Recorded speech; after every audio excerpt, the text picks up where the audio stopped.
Hello and welcome to tonight's news. These are the headlines.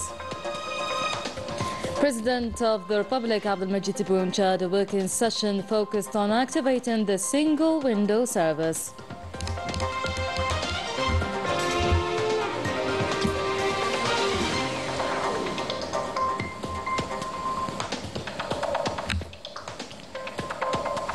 Army General Sachin Harry affirms the readiness of the PNA defense system built on combat skills and deep-rooted patriotic values during a working and inspection visit to the 2nd Military Region.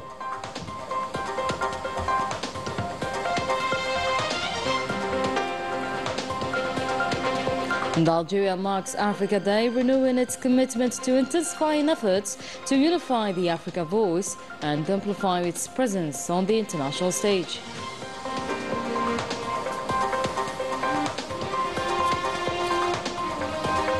Zionist occupation forces targeted schools sheltering displaced civilians in Gaza City, leaving dozens dead and injured in a clear violation of international law.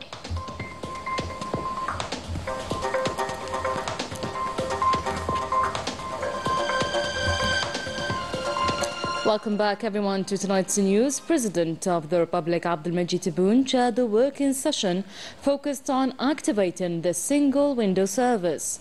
The meeting brought together senior officials, including the principal private secretary of the Presidency of the Republic, the Minister of Interior, Local Authorities and Regional Planning, the Minister of Finance, the Minister of Housing, along with heads of Algerian Investment Promotion Agency and the Algerian Economic Renewal Council.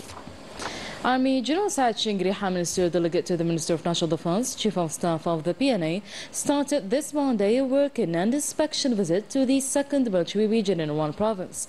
A visit part of the monitoring of the 2nd stage of the combat preparation programs for the year 2024-2025. Rani Al-Bahri.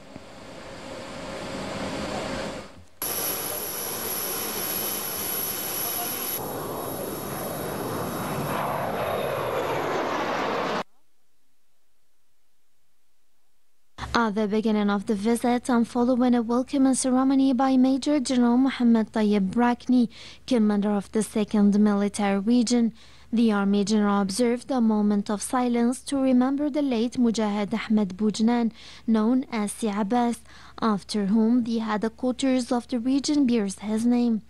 He laid a wreath at the memorial stele and recited the Fatiha in memory of the deceased and the souls of the brave martyrs. In his opening speech to the executives and personnel of the 2nd Military Region, the Army General explained that among the most notable achievements of the People's National Army as a natural extension of the National Liberation Army is its unwavering commitment to its national duties and constitutional missions, foremost among which is the defense of the homeland, the protection of its unity and the preservation of its resources and sovereignty. He pointed out that this commitment is based on a ready-made defense system which has been developed in a manner that balances combat efficiency and field professionalism, while consolidating the values of national belonging, loyalty to the sacrifices of the martyrs, and the duty to defend Algeria and its republican system.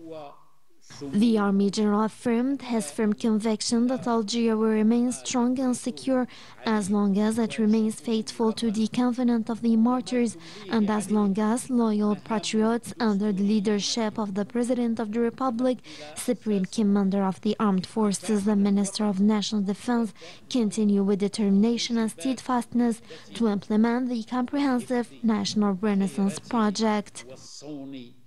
He also stressed that the nation's enemies, as their ancestors have been throughout history, will continue to face failure and taste the bitterness of defeat whenever they attempt to undermine Algeria's security or stability.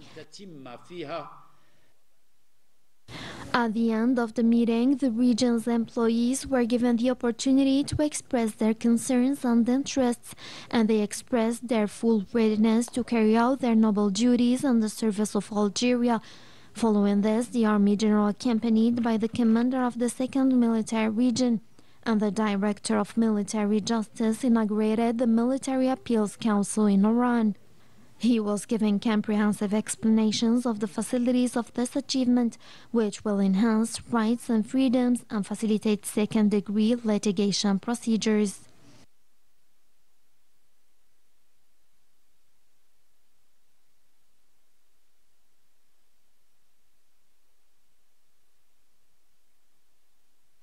On behalf of the President of the Republic, Supreme Commander of the Armed Forces, Minister of National Defense, Army General Saad Chingriha, Minister Delegate to the Minister of National Defense, Chief of Staff of the PNA, supervised at the headquarters of the Director General of Internal Security the official installation ceremony of General Aito Arabi Abdel Qadir as Director General of Internal Security, replacing General Haddad Abdel Qadir. Najh.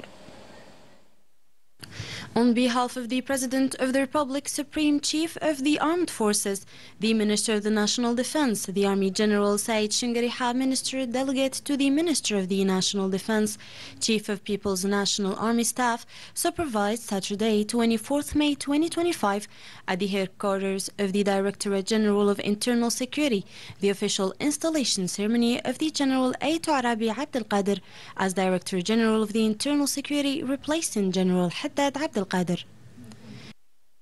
The Army General said in his speech that on behalf of the President of the Republic, Supreme Chief of the Armed Forces and Minister of the National Defense, and in accordance with the Presidential Decree of May 21st, 2025, he officially installed the General Aito Arabi Abdel Qadir as Director General of the Internal Security, succeeding the General Haddad Abdel Qadir. The Army General then instructed all the personnel to serve under the General Aito Arabi's authority and to follow his orders and directives in the interests of the service in full compliance with the military regulations and laws of the Republic, and as mark of loyalty to the sacrifice of the valiant Shuhada and the values of the nation's glorious liberation revolution.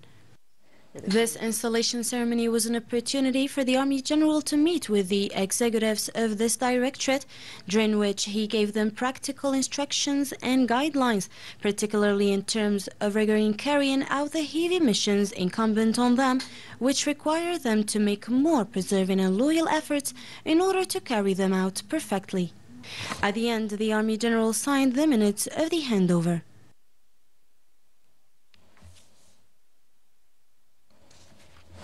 Tasked by the President of the Republic, Abdelmajid Tebboune, the Speaker of the Council of the Nation, Azzouz Nasri, signed the Book of Condolences at the Vietnamese Embassy in Algiers, following the passing of former Vietnamese President Truong Duc Nguyen. He conveyed heartfelt condolences on behalf of the President and the Algerian people and paid tribute to the late leader's legacy, highlighting the deep historical ties between Algeria and Vietnam.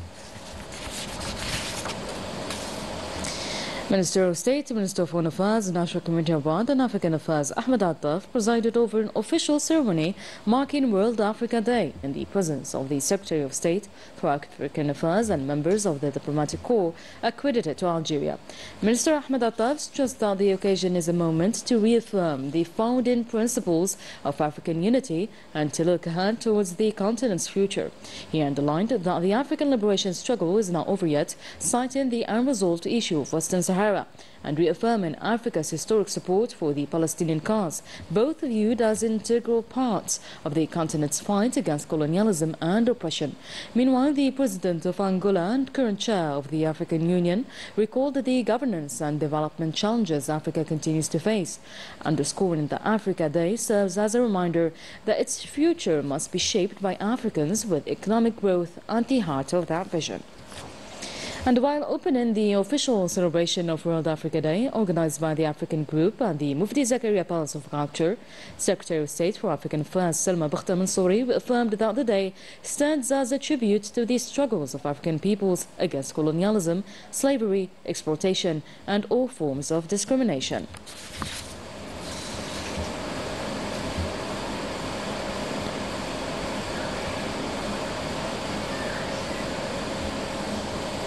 At the invitation of Algeria's National Institute of Global Strategic Studies, a delegation from the Nigerian Institute for Political and Strategic Studies has begun an official visit to Algeria, running through June 1st. Comprising 39 senior Nigerian officials, the delegation kicked off its visit with a tour of key heritage sites in the capital, including the Kasbah and the Grand Mosque of Algiers. The visit aims to further strengthen the close and exceptional ties between Algeria and Nigeria. I have the privilege of leading a delegation of the Senior Executive Course 47, 2025 of the National Institute to Algeria on a theme that the President has already tasked the Institute to research into, and which is the blue economy and sustainable development issues, challenges and prospects. So we found that Algeria is one of the very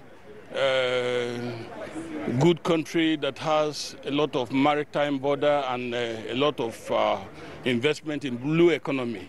And we decided that we should come and understudy what we are doing good in terms of the blue economy and see how we can make the necessary recommendation to government so that we can improve back home in Nigeria as a way of diversifying the economy of Nigeria from oil into, other sectors, which is very germane to the present administration of President Bola Ahmed Tinubu, GCFR.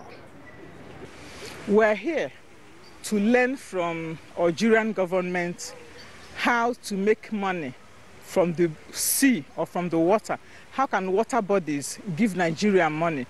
Because we know that Algeria makes a lot of money from the sea and from the rivers. So that is why we are here. And so far we have learned so much.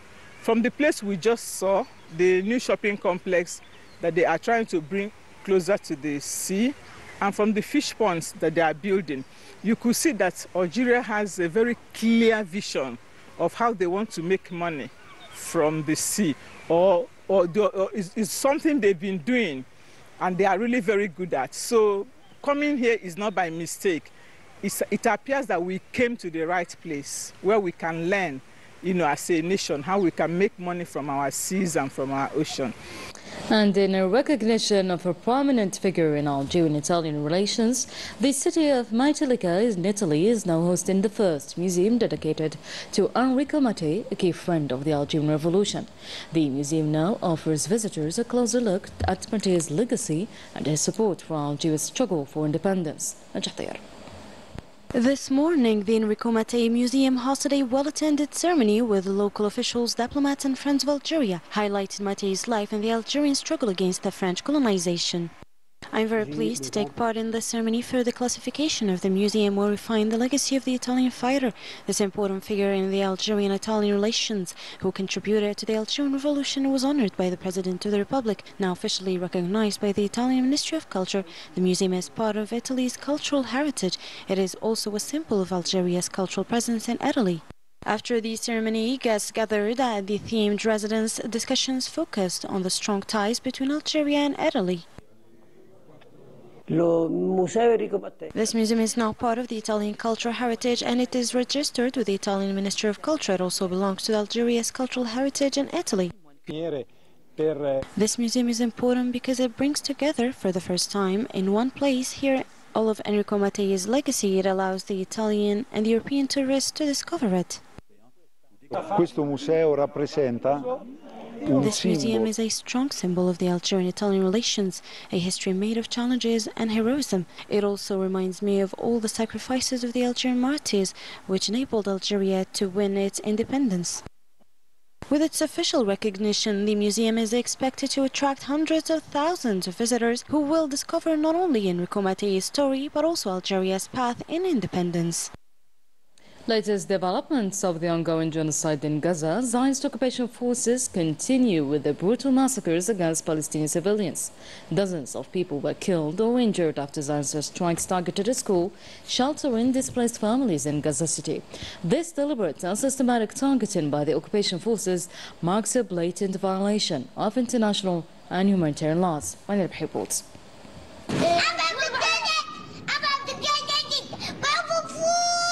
They were just children playing, laughing, dreaming when the sky fell on their home in Khan Yunis. In a flash, an airstrike reduced everything to rubble. The walls that once held their laughter were turned to ash. 9 young lives, the youngest only 7 months old, were taken in silence and fire. Their home became their grave. What was once a place of safety and warmth is now only broken concrete and smoke. Rescuers worked with their bare hands, digging through the debris to find the small burnt bodies. Some were barely recognizable.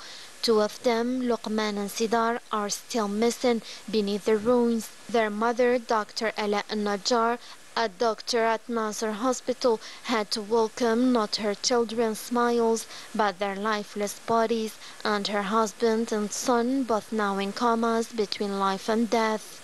On the same day, another attack hit a school sheltering displaced families in Gaza City.